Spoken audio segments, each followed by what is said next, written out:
Hello there.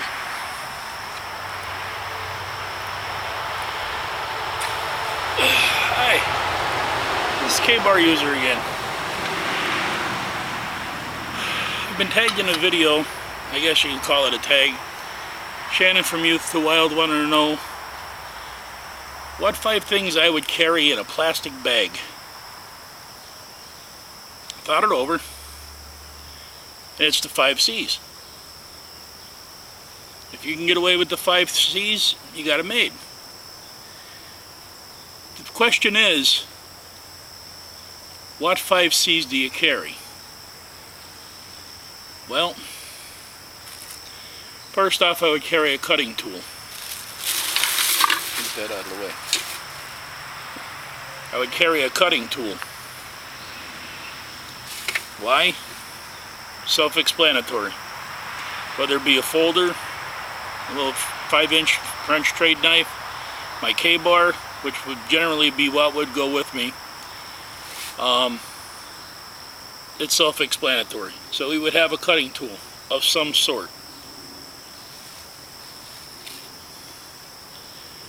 Now, most people would carry bank line. Bank line is a nylon twine. It comes in 3 strands. You can break them 3 strands down to a sewing thread if you need to. On the other hand, I think the heaviest is 330-pound test. This is 550-pound test. Now, if you're a small guy, it doesn't matter.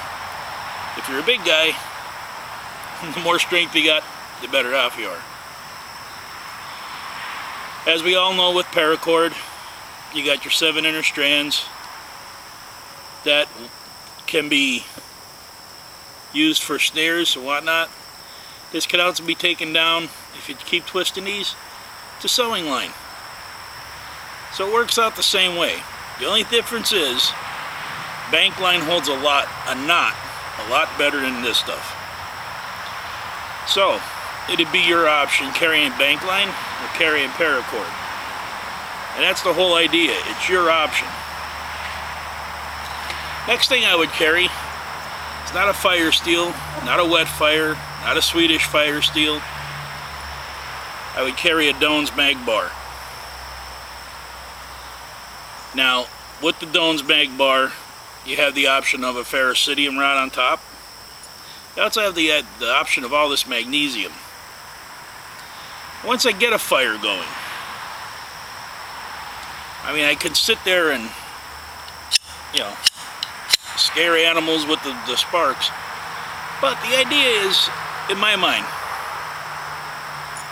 if I scrape off enough of this magnesium and put it in, say, a birch bark container or a slab of birch bark or maple, whatever it may be, say like a quarter size of this magnesium while I'm sitting in camp trying to figure out what my next move is going to be. Now I got a pretty good flashbang. Let's just say a bear or a canine, something like that came in. He got close enough, 25, 30 yards, he wouldn't run away if I'm yelling, screaming at him. I've got a defensive stick that I wouldn't make if I was in that situation. But on the other hand, I've got a flashbang, if not a good flash, 2 or 3 made up. If I had the fire going, I throw it in the fire, magnesium goes off with a good flash.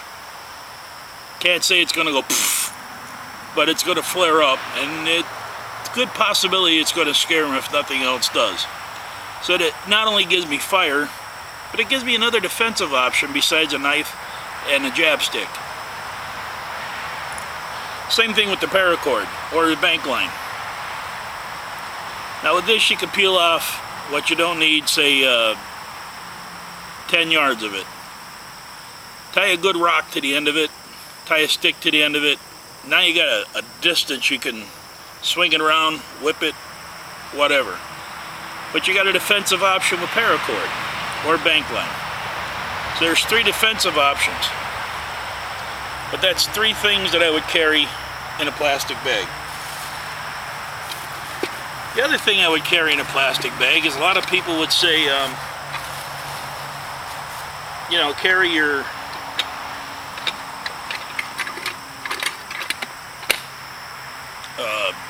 the aluminum water bottle.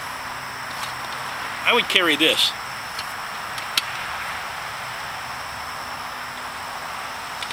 This is a 1.5 quart, I believe it is, or possibly 1 quart coffee pot. Now with this, I can boil a 1.5 quart of water and disinfect it.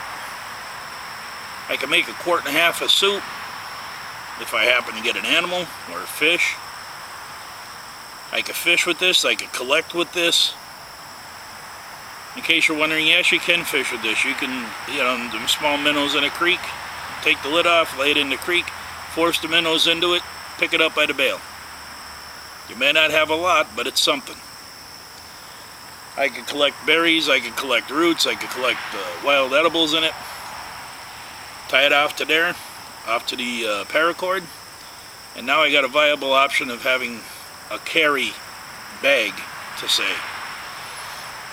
So, I got a knife, cordage, combustion, container. Now a lot of you wonder why I don't have a shelter here, or cover. Number one, if it's a dry day, even if it's not a dry day, and it's wet on the ground, you can always stack enough logs, pine boughs, bedding. You could find some kind of bedding you could pile up to lay on.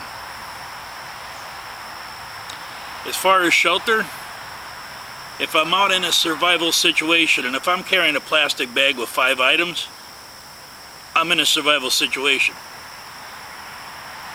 There's a billion different shelters you can make. Bend a tree over, make a debris shelter, you know, find a wolf tree, which is basically a tree that blew over with the root ball on the bottom. Make a shelter out of that. There's a million different ways of making a shelter. If it's a nice, warm, dry summer day, you don't even need a shelter. Just curl up next to the fire.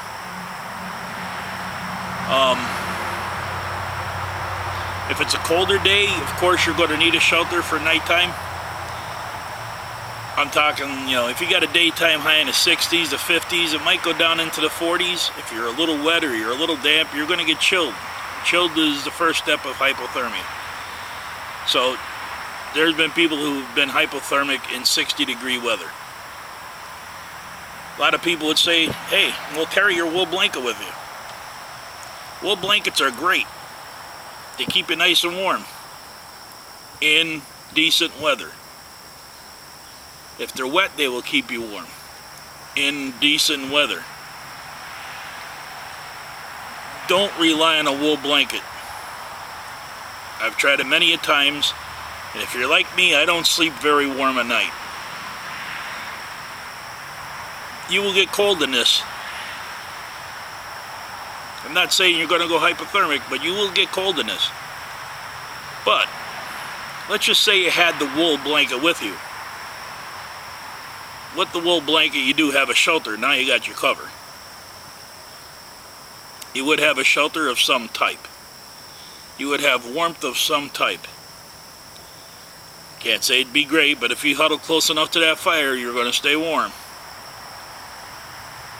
So, there's 4 things I would carry with me. The plastic bag. The 5th thing I would carry with me in a plastic bag .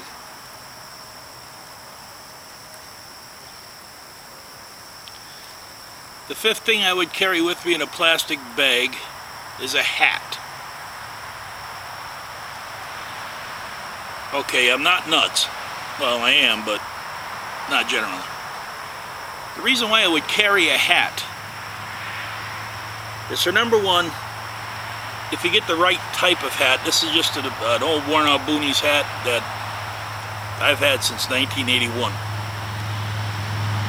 If you get the right type of hat, now if any of you ever watched Les Stroud, you can boil water in the right type of hat. Let's just take it for instance, you've got a Boonie hat with you. you still have some cord.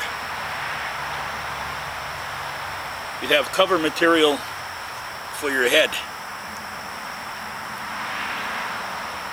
You could smoke this at night over the fire, and you'd have an insect repellent of some kind. Now, outside of what you're wearing on your body, that would cover it. So Shannon, this is my video on what I would carry in a plastic bag. For future videos, I'm going to put one up. I'm going to talk a little bit about survival. Going to talk a little bit about the mentality of using what you got. I've seen a couple of videos, and some of them are bigger names, that they keep getting asked questions of, well, why don't you carry a first aid kit? Why don't you carry a this? Why don't you carry a that? If your skill set is right, which I'm going to discuss in my next video, you'll understand that whole question of why. This is K-Bar User, and for me and my pot, my cutting tool, my cord, my mag bar, my hat. You have a good day. Thank you for your time. Don't forget to hit the like button and subscribe if you're not already a subscriber. You all have a good day.